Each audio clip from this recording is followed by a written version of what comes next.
Okay guys, now we are going to try to understand what is the meaning of a torque converter or a wet clutch. The clutch that we talked before is dry. What is the enemy of the previous clutch, the mechanical clutch? Oil. What happens if you have oil in between the friction plate and the compression plate? The friction plate is spinning and the input shaft of the transmission never engage with the crankshaft of the engine. No? This is not good. When I have problem with the clutch in my car, my mechanical clutch, I have a manual transmission, and I see a lot of oil leaking in the middle, in between the engine and the transmission. Probably I have the rear seal of the crankshaft damaged. I have leak of oil, and for centrifugal force, the bell housing is full of oil. And of course, my clutch, my friction plate, is spinning because never engaged. This is the typical situation in cars with manual transmission and dry clutch. That's okay? All right. This is with manual transmission. The automatic transmission is in my opinion, the mechanical invention of the 20th century. In my opinion, the life of the people, especially here in America, changed with the automatic transmission, no, Glenn? And the life of the people changed dramatically with automatic transmission because you don't need a clutch pedal, and only you accelerate, and the transmission and the engine are engaged. No, only with acceleration, and incredible. And additionally, that magic box, the automatic transmission, changed the gears, change the set of gears automatically. Oh, depend of the inclination of the road, depend of the load. The inclination is the load, more load or less load, and depend of the speed. That intelligent equipment decide, oh, first gear, second gear, third gear. Wow, that's magic, no? Depend of the load and depend of the RPM. This is the automatic transmission. It's magic, and it's working with hydraulic principle, with the principle of Pascal, that I am going to explain later in the course of hydraulic system. This is the automatic transmission. It's magic. At the beginning, the automatic transmission was completely mechanical, and they changed one set of gear to the other one, and the other one only with vacuum. With vacuum, pass from one set of planetary gears into the other set and to the other one. Where was coming that vacuum for the automatic transmission 70 years ago, 50 years ago? From the intake manifold of the engine. For that reason, the TH350, they have one hose connected from the intake manifold, you remember, to the vacuum modulator in the transmission. And you remember that in those transmissions, no, you know guys, but you and me, you remember that when you release the gas pedal a little, you help to pass to the other gear, to the other set of gear in those transmissions. If you continue accelerating, no pass, but if you release the pedal a little, gain air and pass. That was the automatic transmission, completely mechanical, with a vacuum for the change of gears, and the rest hydraulic mechanisms. Okay, what is the secret to keep that transmission working for years and years? The quality of the oil. If you have a fresh oil practically all the time, you have transmission for 70 years. Because you need to protect the friction material internally. Later, I am going to explain in details internally how is the automatic transmission. This magic equipment, the automatic transmission, is pretty similar to the manual transmission because engage or disengage with the crankshaft of the engine, with a clutch. Remember that in the manual transmission, that we have before in the first part of the class, here in the bell housing, you remember what element was located here in the bell housing in the manual transmission? The clutch, completely, no? Pressure plate, friction, and thrust bearing, and the mechanisms, completely. This is the clutch. It's located here in the bell housing for manual transmission. For this transmission, automatic transmission, intelligent transmission, the clutch is here. But you don't need apply pedal, you don't need nothing. This clutch is intelligent. And according with the RPMs coming from the engine, and according with the inclination of the road, the load, this element engage or not. This clutch is hydraulic clutch, is wet clutch, and is intelligent. It works by itself. It's this cylinder, and it's located here. Enter in the input shaft of the transmission. It's over there, yeah? Enter over there. Oh, wow, it's magic. And it's bolted, this clutch is bolted on the flywheel of the engine. In other words, this clutch is spinning all the time at the same RPMs of the engine. Why they call this element torque converter? Yes, convert in RPMs. Yeah, RPMs. Convert the energy from the crankshaft into torque for the transmission, or dissipate in heat. Let me explain what is the meaning of that.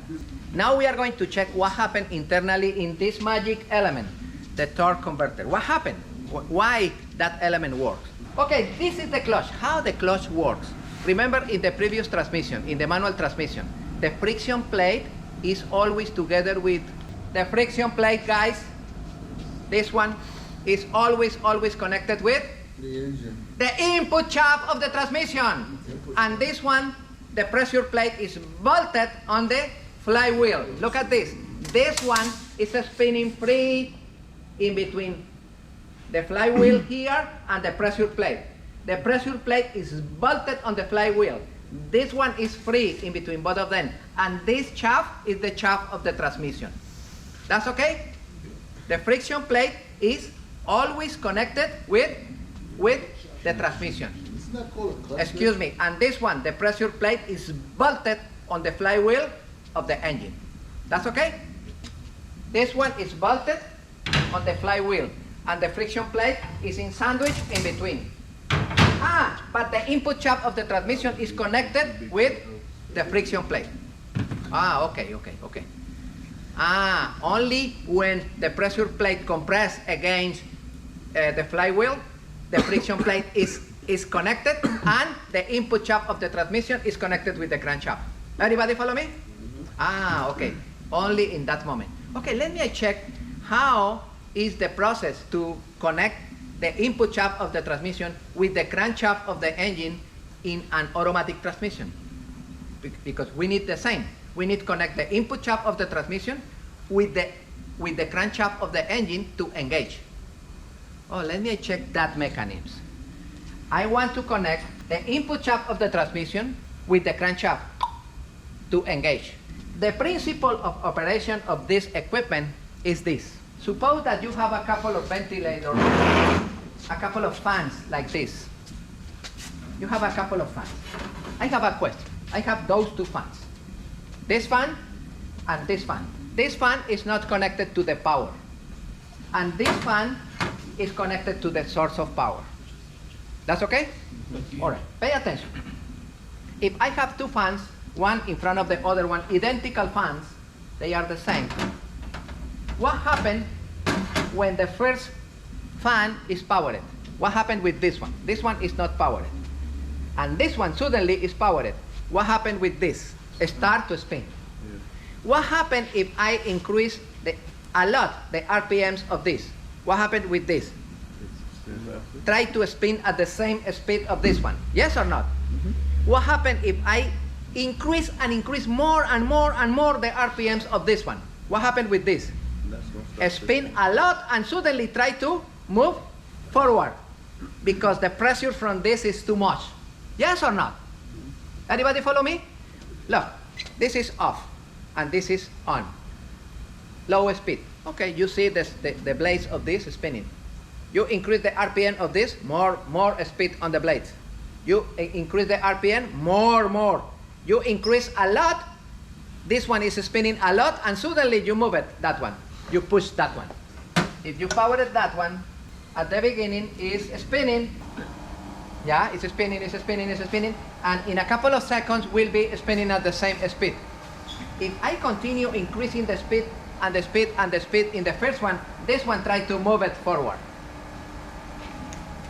This is the secret. If you see the automatic transmissions, they are like a funnel. If you see the manual transmissions are big ones, the gearbox, like this, no? In other words, in automatic transmissions, all the shafts are hollows, and one shaft enter in the other one, and the other one, and the other one, and in the middle, all of them are hollow, like this. You see, it's hollow here, the oil pass over there, and this shaft enter in other one here, and this one enter in other one here. This is for the first gear, the other one for second gear, for third gear. All the shafts are together like a telescopic. And this one is hollow. You see my finger here? The oil circulate in the torque converter and return into the oil pan and go outside to the radiator.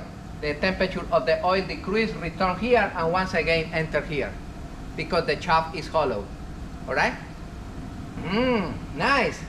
The shafts in automatic transmission are hollow and the oil pass in the middle, and those are the returns. What is the meaning of that? If I check this torque converter, enter in the input shaft, and the other side of the torque converter is bolted on the flywheel of the engine. In other words, the torque converter is spinning at the same RPMs with the crankshaft of the engine all the time. Okay, look at this. I am going to disassembly the torque converter, and I have one, and I have other one in the middle, and I have other one in the back. Danny, come on here. Put in front of me. Look at this. This is this one. When the oil enter over there and here. This one will be the oil entering from the hollow shaft. The oil pass through those blades and the oil goes out here. This turbine is welded with the housing. You see?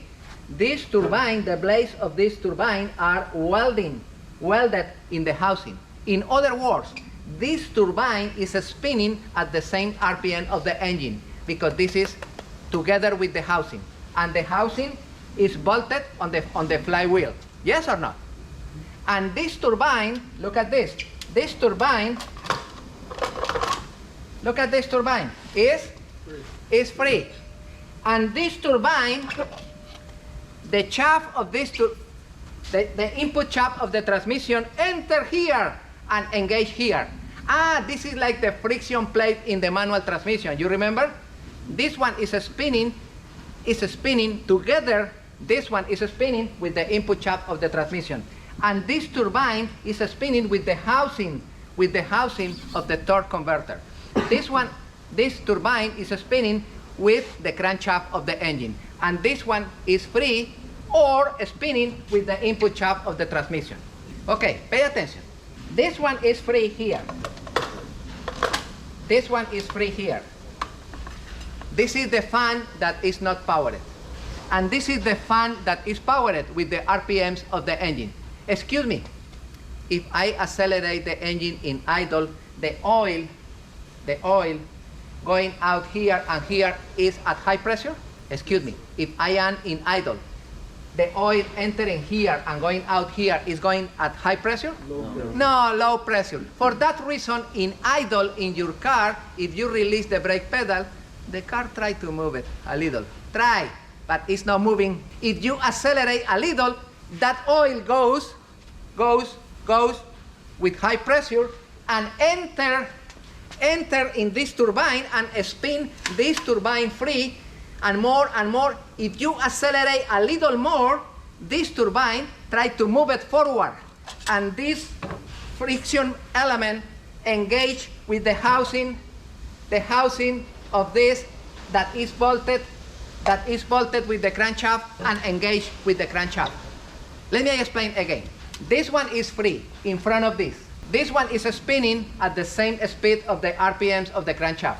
When you accelerate, the oil goes out at high pressure, enter here, return here and go to the oil pan of the transmission. In idle, this element is spinning, but it's not applying pressure with the housing of this. When I accelerate, this element is moved forward, and this element creates high pressure against this housing, and now engage, and now the car is moving. Clear, my friends? This element is free. It's moving like this, and engage when the pressure of the oil increases.